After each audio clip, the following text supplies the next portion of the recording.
Welcome back guys, you watching Unicota education. ನೀವೇನಾದರೂ PCMB student ಆಗಿ ನಿಮಗೆ ಇಂಜಿನಿಯರಿಂಗಲ್ಲಿ ಒಳ್ಳೆ ರ್ಯಾಂಕ್ ಬಂದು ಟಾಪ್ ಕಾಲೇಜಲ್ಲಿ ಕಂಪ್ಯೂಟರ್ ಸೈನ್ಸ್ ಮತ್ತು ಇನ್ಫಾರ್ಮೇಷನ್ ಸೈನ್ಸ್ ಸಿಗ್ತಿದೆ, ಆದರೂ ಸಹ ನಿಮಗೇನಾದರೂ ಡೌಟ್ ಇದ್ದರೆ, ಯಾವುದಪ್ಪ ಡೌಟು ಅಂದರೆ, ಇವಾಗ ನಾನು ಇನ್ನೂ ಕಂಪ್ಯೂಟರ್ ಸೈನ್ಸಲ್ಲಿ ನನಗೆ ಏನೂ ಗೊತ್ತಿಲ್ಲ, ನೆಟ್ವರ್ಕಿಂಗ್ ಅಂದರೆ ಏನು ಅಂತ ಗೊತ್ತಿಲ್ಲ, ಆಬ್ಜೆಕ್ಟ್ ಓರಿಯೆಂಟೆಡ್ ಪ್ರೋಗ್ರಾಮಿಂಗ್ ಗೊತ್ತಿಲ್ಲ, ಒಂದು ಸಹ ಕೋಡಿಂಗೂ ಗೊತ್ತಿಲ್ಲ, ನನಗೆ ಕೋಡಿಂಗ್ ಅಂದ್ರೇ ಗೊತ್ತಿಲ್ಲ ಅಂದರೂ ಸಹ ನೀವೇನಾದರೂ ಕಂಪ್ಯೂಟರ್ ಸೈನ್ಸ್ ಇಂಜಿನಿಯರಿಂಗಲ್ಲಿ ಹೋದರೆ ಶೈನ್ ಆಗ್ಬೋದಾ ಅಂತ ಯಾವುದೇ ರೀತಿಯ ನಿಮಗೆ ಡೌಟ್ ಇದ್ದರೆ ಈ ವಿಡಿಯೋನ ಎಂಟು ತನಕ ನೀವು ನೋಡಿದ್ರೆ ಆ ಡೌಟ್ ಕ್ಲಿಯರ್ ಆಗುತ್ತೆ ಅಂತ ನಾನು ಪ್ರಾಮಿಸ್ ಮಾಡ್ತೀನಿ ಅಂತ ಹೇಳ್ತಾ ಈ ವಿಡಿಯೋನ ಸ್ಟಾರ್ಟ್ ಮಾಡೋಣ.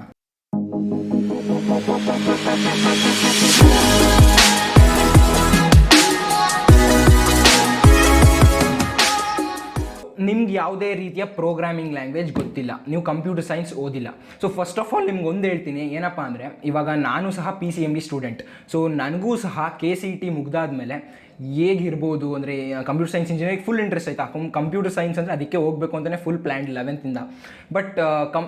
ಬಟ್ ಆ 1% ಭಯ ಎಲ್ಲರ ಹತ್ರನೂ ಇರುತ್ತೆ. ಇವಾಗ ಕಂಪ್ಯೂಟರ್ ಸೈನ್ಸ್ಗೆ ಹೋದರೆ ಕಂಪ್ಯೂಟರ್ ಸೈನ್ಸಲ್ಲಿ ನಿಜವಾಗ್ಲೂ ಶೈನ್ ಆಗೋಕ್ಕಾಗುತ್ತೆ. ಯಾಕಂದರೆ ಕಂಪ್ಯೂಟರ್ ಸೈನ್ಸ್ನ 11th 12th 2 ವರ್ಷ ಜಾಸ್ತಿ ನಮಗಿಂತ ಓದ್ಕೊಂಡು ಬಂದಿರೋರು ಇರ್ತಾರೆ. ಸೊ ಅವ್ರ ಮುಂದೆ ಶೈನ್ ಆಗೋಕ್ಕಾಗುತ್ತಾ ಅನ್ನೋ ಡೌಟ್ ಎಲ್ಲರಲ್ಲೂ ಇರುತ್ತೆ, ನನಗೂ ಸಹ ಇತ್ತು. ಸೊ ಈ ಡೌಟ್ ಬರೋದು ಕಾಮನ್ ಆಯಿತಾ. ಏನಪ್ಪ ಅಂದರೆ, ಇವಾಗ ನೀವು ಕಂಪ್ಯೂಟರ್ ಸೈನ್ಸ್ ಓದಿಲ್ಲ ಅಂತ ಅಂದ್ಕೊಳ್ಳಿ, 2 ಇಯರ್ಸು. 2 ಇಯರ್ಸಲ್ಲಿ ನೀವು ಏನು ಓದಿರ್ತಾರೆ ಬೇರೆಯವರು, ಅದನ್ನು ನೀವು ಇವಾಗ 2 ಮಂತ್ಸಲ್ಲಿ ಮುಗಿಸ್ಕೋಬೋದು. ಯಾವುದೇ ರೀತಿಯ ಟೆನ್ಷನ್ನೇ ತೊಗೋಬೇಡಿ. ಅವ್ರಿಗೇನು ಕಂಪ್ಲೀಟ್ ಥಿಯರಿ ಹೇಳ್ಕೊಟ್ಟಿರ್ತಾರೆ, ನಾನು ಅದನ್ನೇ ಕೇಳಿದೆ ಯಾವ ಕಾಲೇಜ್ ಅದೆಲ್ಲ ಬೇಡ ಇವಾಗ. ಸೊ ಟೋಟಲಾಗಿ ಎಷ್ಟೊಂದು ಸ್ಟೂಡೆಂಟ್ಸ್ ಗೊತ್ತು ನನಗೂ ಸಹ ಇಂಜಿನಿಯರಿಂಗಲ್ಲಿ. ಜಸ್ಟ್ ವಾಟ್ಸಪ್ಪಲ್ಲೇ ಅವರೆಲ್ಲ DM ಮಾಡಬೇಕಾದ್ರೆ ಏನಪ್ಪ ಅವ್ರು ಹೇಳಿದ್ದು ಅಂದರೆ, ಅವ್ರು ಹೇಳ್ಕೊಡ್ತಾರೆ ಕಂಪ್ಯೂಟರ್ ಸೈನ್ಸ್ ಅಂದರೆ ಒಂದು 2 ಸಬ್ಜೆಕ್ಟ್ ಇರುತ್ತೆ. ಇವಾಗ ಒಂದೊಂದು ಕಾಲೇಜಲ್ಲಿ ಪೈಥಾನ್ ಹೇಳ್ಕೊಟ್ಟಿರ್ತಾರೆ, ಒಂದೊಂದು ಕಾಲೇಜಲ್ಲಿ C++ ಹೇಳ್ಕೊಟ್ಟಿರ್ತಾರೆ. ಬಟ್ ಏನಪ್ಪ ಅಂದರೆ ಅವ್ರಿಗೆ ಫುಲ್ಲು ಥಿಯರಿ ಪಾರ್ಟ್. ಇವಾಗ ಇಂಡಿಯನ್ ಎಜುಕೇಷನ್ ಹೇಗಿದೆ, ನೀವು ಎಲ್ಲೇ ಕೇಳಿದ್ರೂ ಅವ್ರು ಫುಲ್ ಥಿಯರಿನೇ, ಬರೀ ಗಟ್ಟು ಹೊಡೆಯೋದು ಅದು ಇದು ಅಂತಲೇ ಹೇಳ್ತಾರೆ ನೋಡಿ. ಆ ರೀತಿಯ ಪಾರ್ಟ್ನ ಅವ್ರಿಗೆ ಹೇಳ್ಕೊಟ್ಟಿರ್ತಾರೆ. ಅಂದರೆ ಅಪ್ಲಿಕೇಶನ್ ಪಾರ್ಟ್ ಯಾರಿಗೂ ಬರಲ್ಲ. ಇವಾಗ C++ ಕಲ್ತಿರ್ತಾರೆ ಆಯಿತಾ, C++ಅಲ್ಲಿ ಅಪ್ಲೈ ಮಾಡಿ ಏನಾದರೂ ಮಾಡಿ, ಅಥವಾ ಈಗ ಪೈಥನ್ ಕಲ್ತಿರ್ತಾರೆ. ಸೊ ಪೈಥನ್ನಲ್ಲಿ ಒಂದು ಲೈಬ್ರರಿ ಕೊಡ್ತೀನಿ, ಫಾರ್ ಎಕ್ಸಾಂಪಲ್ ಸೆಲೆನಿಯಮ್ ಕೊಡ್ತೀನಿ. ಸೆಲೆನಿಯಮ್ ತೊಗೊಂಡು ವೆಬ್ ಡೆವಲಪ್ಮೆಂಟ್ ಮಾಡಿ, ಅಂದರೆ ವೆಬ್ ಆಟೋಮೇಷನ್ ಮಾಡಿ, ಅಥವಾ ಫ್ಲ್ಯಾಶ್ ತೊಗೊಂಡು ವೆಬ್ ಡೆವಲಪ್ಮೆಂಟ್ ಮಾಡಿ ಅಂದರೆ ಅವ್ರಿಗೆ ಆಗಲ್ಲ. ಯಾಕೆ? Because they are not trained for a practical way. Like ಇಂಜಿನಿಯರಿಂಗಲ್ಲಿ ನಿಮಗೆ practical is important, theory important ಅಲ್ಲ ಅಂತ ಅಲ್ಲ, ಥಿಯರಿ ಸಹ ಇಂಪಾರ್ಟೆಂಟ್ ನಿಮ್ಮ ಎಕ್ಸಾಮ್ ಪಾಯಿಂಟ್ ಆಫ್ ವ್ಯೂವಲ್ಲಿ. ಮತ್ತು ನೀವೇನಾದರೂ ಪ್ರಾಕ್ಟಿಕಲ್ ಚೆನ್ನಾಗಿ ಮಾಡಬೇಕು ಅಂದರೆ ಥಿಯರಿ ಸ್ವಲ್ಪ ಗೊತ್ತಿರಬೇಕು.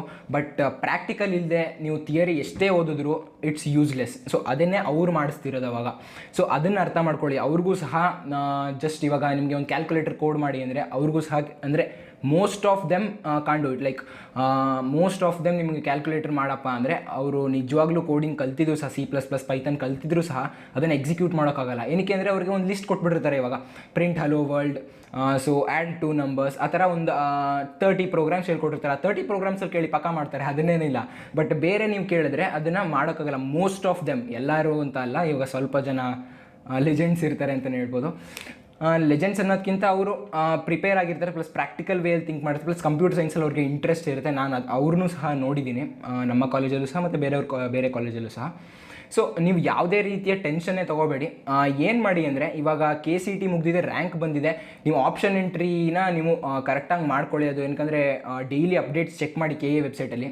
ಏನಕ್ಕಂದರೆ ವೆಬ್ಸೈಟಲ್ಲಿ ಅಪ್ಡೇಟ್ಸ್ ದಿನ ಬರ್ತಾ ಇರುತ್ತೆ, ನಿಮ್ಗೆ ಯಾವುದೇ ರೀತಿಯ ಮೆಸೇಜ್ ಏನೂ ಬರೋಲ್ಲ. ಒಂದೊಂದು ಸಲ ಮಿಸ್ ಔಟ್ ಆಗೋದ್ರೆ, ನೀವು ಯಾವುದಾದ್ರೂ ಒಂದು ಪ್ರಾಬ್ಲಮ್ ಆದರೆ ಮತ್ತೆ KAಗೆಲ್ಲ ಕಾಂಟ್ಯಾಕ್ಟ್ ಮಾಡಿ ಅವರು ಎತ್ತೋದು ತನಕ ಕಾದು, ಸೊ ಕಷ್ಟ ಆಗುತ್ತೆ. ಅದಕ್ಕೋಸ್ಕರ ಅದನ್ನು ಸಹ ನೀವು ಫಾಲೋ ಮಾಡ್ತೀರಿ. ಬಟ್ ಅದು ಜಸ್ಟ್ ನಿಮಗೆ ಒಂದು ಡೇಲಿ ಎಷ್ಟಪ್ಪ ತೊಗೋಬೋದು, 3 ಸಲ ಚೆಕ್ ಮಾಡ್ತೀನಿ ಅಂದ್ರೂ 5 ಮಿನಿಟ್ಸೇ ತೊಗೊಳ್ಳಿ. ನಿಮ್ಮ ಇಂಟರ್ನೆಟ್ ಸ್ಲೋ ಅಂತಲೇ ಅನ್ಕೊಳ್ಳೋಣ, ನಿಮ್ಮ ಮೊಬೈಲ್ ಸ್ಲೋ ಅಂತಲೇ ಅನ್ಕೊಳ್ಳೋಣ. ಸೊ 15 ಮಿನಿಟ್ಸ್ ಮ್ಯಾಕ್ಸ್ ಅದಕ್ಕೆ ಟೈಮ್ ಹೋಗುತ್ತೆ.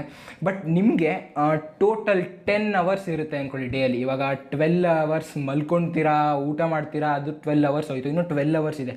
ಆ 12 ಅವರ್ಸಲ್ಲಿ 2 ಅವರ್ಸ್ ರೆಸ್ಟ್ ಅಂತಲೇ ಎಕ್ಸ್ಟ್ರಾ ಇಟ್ಬಿಡಿ.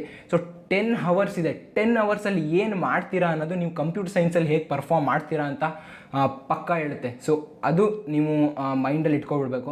ನನ್ನ ಎಕ್ಸ್ಪೀರಿಯನ್ಸ್ ನಾನು ಹೇಳೋದಾದರೆ ಅದನ್ನೇ ಒಂದು ವೀಡಿಯೋ ಮಾಡಿ ತಿಳಿಸ್ಕೊಡ್ತೀನಿ, ಬೇಕಾದರೆ ಕಮೆಂಟ್ ಸೆಕ್ಷನಲ್ಲಿ ಕೇಳಿ. ಸೊ ನಾನು KCET ಮುಗಿದ ತಕ್ಷಣ ನಾನು ಏನು ಮಾಡಿದೆ, ನಾನು ಎಷ್ಟು ಗಂಟೆ, like 10 hours I was preparing daily.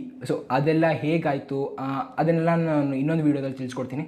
ಇದು ಜಸ್ಟ್ ನಿಮ್ಮ ಡೌಟ್ ಕ್ಲಿಯರ್ ಮಾಡೋಕ್ಕೆ. PCMB ತೊಗೊಂಡು ನಾನು ಮುಂದೆ ಹೋಗೋಕ್ಕಾಗಲ್ವಾ ಕಂಪ್ಯೂಟರ್ ಸೈನ್ಸ್ ಅಥವಾ ಇನ್ಫಾರ್ಮೇಷನ್ ಸೈನ್ಸಲ್ಲಿ ಅಂತ ಇರೋರಿಗೆ ಇದೊಂದು ವಿಡಿಯೋ ಆಗಿತ್ತು. ಸೊ ನಿಮ್ಮ ನಿಮಗೆ ಟೋಟಲಾಗಿ ಆನ್ಸರ್ ಕೊಟ್ಟಿದ್ದೀನಿ. ಮತ್ತು ಇನ್ನೊಂದು ಏನಪ್ಪ ಹೇಳಬೇಕು ಅಂದರೆ, ಇವಾಗ ಮೆಕ್ಯಾನಿಕಲ್ ಇಂಜಿನಿಯರಿಂಗ್ ಮಾಡಿರ್ತಾರೆ, ಅವರು ಸಹ ಮೆಕ್ಯಾನಿಕಲ್ ಇಂಜಿನಿಯರಿಂಗಲ್ಲಿ ಜಾಬ್ಸ್ ಹುಡುಕಲ್ಲ, IT ಜಾಬ್ಸ್ ತುಂಬ ಇವೆ ಅವ್ರಿಗೂ ಸಹ. ಸೊ ಅವ್ರು ಹೆಂಗೆ ಪ್ರೋಗ್ರಾಮಿಂಗ್ ಕಲ್ತ್ಕೊಂಡ್ರು, ಮೆಕ್ಯಾನಿಕಲ್ ಓದ್ಕೊಂಡು ಪ್ರೋಗ್ರಾಮಿಂಗ್ ಕಲಿತಿಲ್ವಾ, ಅದೇ ರೀತಿ ನೀವು ಕಲಿತೀರ ಅಷ್ಟೇ. ಮತ್ತು ಇನ್ನೊಂದು ಏನಪ್ಪ ಅಂದರೆ, ಇವಾಗ ಫಸ್ಟ್ ಇಯರ್ ಫುಲ್ಲು ನಿಮಗೆ ಕೆಮಿಸ್ಟ್ರಿ, ಫಿಸಿಕ್ಸ್, ಮೆಕ್ಯಾನಿಕ್ಸ್ ಸೇಮ್ ಅದೇ ರೀತಿ. ಈಗ ಎಲ್ಲರಿಗೂ ಸೇಮ್, ಯಾವ್ದು ನೀವು ಮೆಕ್ಯಾನಿಕಲ್ ತೊಗೊಂಡ್ರು, ಕೆಮಿಕಲ್ ಇಂಜಿನಿಯರಿಂಗ್ ತೊಗೊಂಡ್ರು, ಕಂಪ್ಯೂಟರ್ ಸೈನ್ಸ್ ತೊಗೊಂಡ್ರು, ಎಲ್ಲರಿಗೂ ಸೇಮ್ ಇರುತ್ತೆ ಆಯಿತಾ. ಸೊ ಇವಾಗ ಟೋಟಲ್ ಅವರೆಲ್ಲ ತೊಗೊಂಡ್ಮೇಲೆ ನೀವು ಅಲ್ಲಿ ಕಲಿಯುವಾಗ ನಿಮಗೆ ಒಂದು ಐಡಿಯಾ ಬರುತ್ತೆ, ಹೇಗೆ ಟೆಸ್ಟ್ಸ್ ನಡೀತಾರೆ, ಹೇಗೆ ಇಂಟರ್ನಲ್ಸ್ ನಡೆಯುತ್ತೆ, ಹೇಗೆ ಅಸೈನ್ಮೆಂಟ್ಸ್ ಕೊಡ್ತಾರೆ ಅಂತ. ಸೊ ಆ ರೀತಿ ನಿಮಗೆ ತಿಳ್ಕೊಂಡಾಗ ಅದೇ ರೀತಿ ಒಂದು ಸಬ್ಜೆಕ್ಟ್ ಇರುತ್ತೆ, ನೀವು ಕಂಪ್ಯೂಟರ್ ಸೈನ್ಸ್ ತೊಗೊಂಡ್ರೆ ನಿಮ್ಮ ಕಾಲೇಜ್ ಮೇಲೆ ಡಿಪೆಂಡು, ಪೈಥಾನ್ ಇರ್ಬೋದು ಅಥವಾ C ಇರ್ಬೋದು. ಸೊ C ಪ್ರೋಗ್ರಾಮಿಂಗ್ ಅಲ್ಲಿ ಕಲ್ತ್ಕೋತೀರಾ. ಸೊ ಬೆಸ್ಟ್ ಪ್ರೋಗ್ರಾಮಿಂಗ್ ಲ್ಯಾಂಗ್ವೇಜ್ ನೀವು ಸ್ಟಾರ್ಟ್ ಮಾಡಬೇಕು ಅಂದರೆ ಸಹ ವೀಡಿಯೋ ಬರುತ್ತೆ, ಸಬ್ಸ್ಕ್ರೈಬ್ ಮಾಡ್ಕೊಂಡಿರಿ ಚಾನಲ್ನ. ನಿಮ್ಗೆ ಇಂಟ್ರೆಸ್ಟ್ ಇದ್ದರೆ ಮಾತ್ರ ಕೇಳ್ತೀನಿ, ಸಬ್ಸ್ಕ್ರೈಬ್ ಸುಮ್ಮನೆ ಎಲ್ಲ ಮಾಡ್ಕೊಳ್ಳೋಕೆ ಬೇಡಿ. ಸೊ ನಿಮಗೂ ಸಹ ಟೈಮ್ ವೇಸ್ಟ್ ಅಂತನೋ ಅಥವಾ ನಮಗೂ ಸಹ ಅಲ್ಲಿ ಆಡಿಯನ್ಸ್ ಯೂಸ್ಲೆಸ್ ಆಗಿಬಿಡ್ತೀರಾ, ಅದಕ್ಕೋಸ್ಕರ. ಸೊ ಲೈಕ್ ಮಾಡಿ, ವೀಡಿಯೋನ ಇಷ್ಟ ಆಗಿದ್ದರೆ. ನಾನು ನಿಮ್ಮ ಡೌಟ್ನ ಕ್ಲಿಯರ್ ಮಾಡಿದ್ದೀನಿ ಅಂತ ಅಂದ್ಕೊಂಡಿದ್ದೀನಿ. ಯಾವುದೇ ರೀತಿಯ ಮುಂದೆ ಸೇಮ್ ಡೌಟ್ಸ್ ಇದ್ದರೆ ಕಮೆಂಟ್ ಸೆಕ್ಷನಲ್ಲಿ ಪೋಸ್ಟ್ ಮಾಡಿ, ನಾನು ಪ್ರತಿಯೊಂದು ಕಮೆಂಟ್ಸ್ನು ರಿಪ್ಲೈ ಮಾಡ್ತೀನಿ. So thank you. I hope video was informative. ಇಷ್ಟ ಆಗಿದ್ದರೆ ಲೈಕ್ ಮಾಡಿ, ಮತ್ತು ಕಮೆಂಟ್ ಮಾಡಿ, ಮತ್ತು ಶೇರ್ ಮಾಡಿ ಫ್ರೆಂಡ್ಸ್ ಜೊತೆ. ಯಾರಾದರೂ ಈ ರೀತಿ ಡೌಟ್ಸ್ ಇದ್ದರೆ ಅಥವಾ ಏನಾದ್ರು ಕಂಪ್ಯೂಟರ್ ಸೈನ್ಸಲ್ಲಿ ಇಂಟ್ರೆಸ್ಟ್ ಇದ್ದು ಬಟ್ ಅವರು ಬಯಾಲಜಿ ಸ್ಟೂಡೆಂಟ್ ಅಂತ ಹೋಗ್ತಿಲ್ಲ ಅಂದರೆ. So thank you guys, thank you for watching this video. Stay home, stay safe.